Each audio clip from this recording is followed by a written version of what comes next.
নির্মাণের ১৯ বছরেও চাঁদপুরের ডাকাতিয়া নদীর উপর সেতুর টোল প্রত্যাহার করা হয়নি। নতুন করে আবার টেন্ডার পাশ করেছে সড়ক ও জনপথ বিভাগ।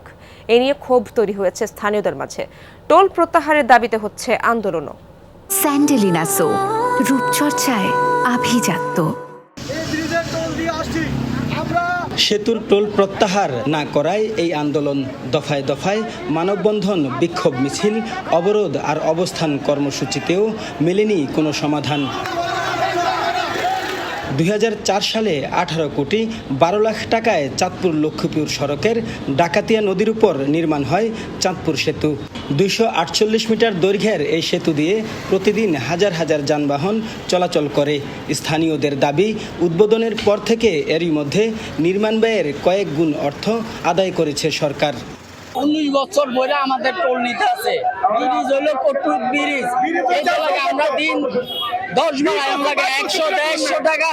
আমরা যদি একটা ড্রাইভারে টোল দিয়ে দেই, আমরা বাকিটা ঘরে নেই কি? আজকে জনসাধারণ নিজের ইচ্ছাতে শান্তিপূর্ণ আন্দোলনের মাধ্যমে এই টোল আদায়ের বন্ধের দাবি জানাচ্ছে।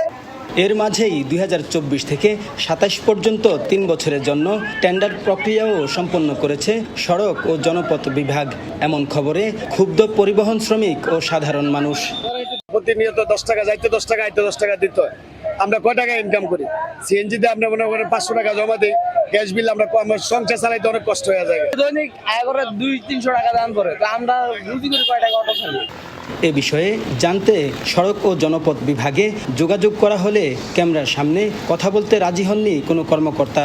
তবে কর্মকর্তারা জানান, ২০১৫ সালের নীতিমালা অনুযায়ী ২০০ মিটারের বেশি দৈর্ঘ্যের যে কোনো সেতুর টোল আদায় অব্যাহত থাকবে। জেলা প্রশাসক জানিয়েছেন, মন্ত্রণালয়ে টোল প্রত্যাহারের প্রস্তাব করা হলেও তা গ্রহণ করা হয়নি। বছর দুয়েক আগে আমাদের এই অফিস থেকে সেতু মন্ত্রণালয়ে পত্র দেওয়া হয়েছিল।